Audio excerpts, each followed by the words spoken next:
పూర్వ స్థితికి తీసుకురావాలి. ఈ జిల్లాలో ప్రతి ఎకరాలో కూడా పంట పెట్టాలి. ఆ ఉద్దేశంతోనే ఈ ప్రభుత్వం పనిచేస్తుందని ఈ సందర్భంగా తెలియజేస్తున్నాను. వ్యవసాయానికి అవసరమైనటువంటి సాగునీరు గాని, విత్తనాలు గాని, ఎరువులు గాని, బ్యాంకు ద్వారా రుణాలు గాని సకాలంలో ఇప్పించి ఈ జిల్లా రైతాంగానికి ప్రభుత్వం అన్ని విధాల సహాయపడుతుందని ఈ సందర్భంగా తెలియజేస్తున్నాను.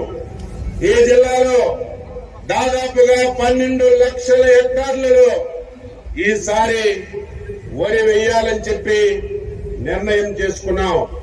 దానికి అనుగుణంగా అన్ని విషయాల్లో ఈ ప్రభుత్వం రైతుకు సహకరించి పూర్తిగా ఆదుకుంటుందని ఈ సందర్భంగా తెలియజేస్తున్నాను.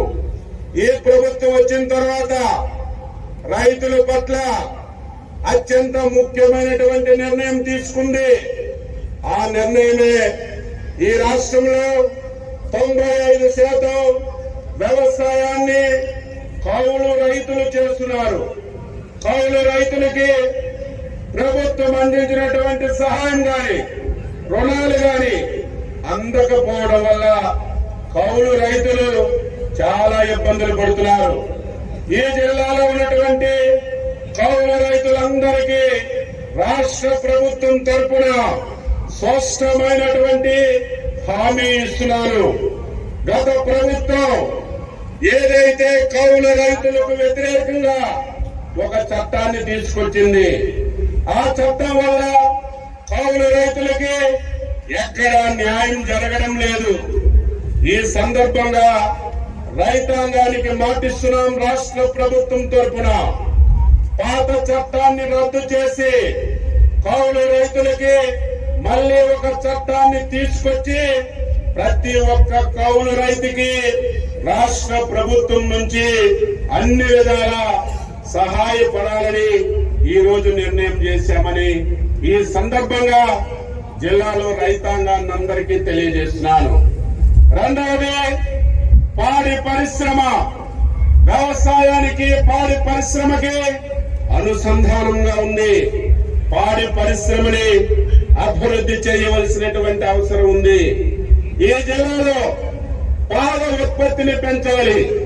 తద్వారా ప్రతి కుటుంబానికి ఆర్థిక స్వావలంబన కలిగించాలని ఈ రోజు రాష్ట్ర ప్రభుత్వం ప్రతి కుటుంబానికి పాడి గేదెలు గాని, ఆవులు గాని సప్లై చేసి వారికి అన్ని విధాలా సహాయపడి పాల ఉత్పత్తిని పెంచి కుటుంబాలని ఆర్థికంగా బాగు చేయాలని చెప్పి నిర్ణయం చేశాం.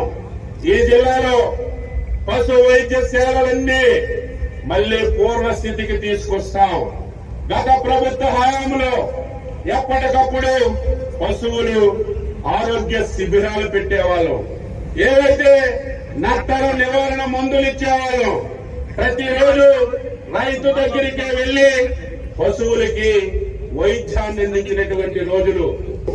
ఈ జిల్లాలో మత్స్యకారుల యొక్క వలసల్ని నిర్మూలించొచ్చు. అదృష్టవశాత్తు ఆ శాఖను నేనే నిర్వహిస్తున్నాను. శ్రీకాకుళం జిల్లాలో ఏదైతే తీర ప్రాంతం ఉందో ఈ రోజు తీర ప్రాంతంలో మత్స్యకారులకి అన్ని విధాలా సహాయపడతాం. జెట్టీలు నిర్మిస్తున్నాం, హార్బర్లు నిర్మిస్తున్నాం, ఫిష్ ల్యాండింగ్ సెంటర్లు ఏర్పాటు చేస్తున్నాం. వచ్చినటువంటి మత్స్య సంపదని నిల్వ చేసుకోవడానికి ఈ రోజు కోల్డ్ స్టోరేజ్ కూడా ఏర్పాటు చేస్తున్నాం. 5 సంవత్సరాలు జిల్లా మత్స్యకారులకి ఒక్కటంటే ఒక్కటి సంక్షేమ పథకం అందలేదు. ఒక్క వల గాని, ఒక్క బోటు గాని, ఒక్క వస్తువు కూడా ఇచ్చినటువంటి సందర్భాలు లేవు.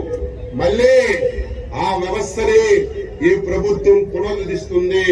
మళ్లీ వలలిస్తాం, బోట్లు ఇస్తాం, మత్స్య సంపదని పట్టుకొని తగినటువంటి సౌకర్యాలు ఇవ్వడానికి ఈ ప్రభుత్వం ముందుకు వస్తుందని చెప్పి తెలియజేస్తున్నాను. ఇంతకు ముందు మత్స్య సాధనలు ఎవరైనా వేటకెళ్లి చనిపోతే 5 లక్షల రూపాయలు ఇచ్చేవాళ్ళు. ఈ రోజు మా ప్రభుత్వం 5 లక్షల్ని 10 లక్షలు చేశాం. గత 2-3 సంవత్సరాలు ఎవరైతే మత్స్యకారులు ఉన్నారో, వేటకెళ్లి చనిపోయారో, వారి కుటుంబానికి ఒక్క పైసా కూడా ఇవ్వలేదు. నేను మంత్రిగా వచ్చిన తర్వాత 34 కోట్ల రూపాయలు ఏవైతే పెండింగ్ కేసులున్నాయో వాళ్ళందరికీ కూడా మనం అందించామని గర్వంగా ఈరోజు చెప్పగలుగుతున్నాం.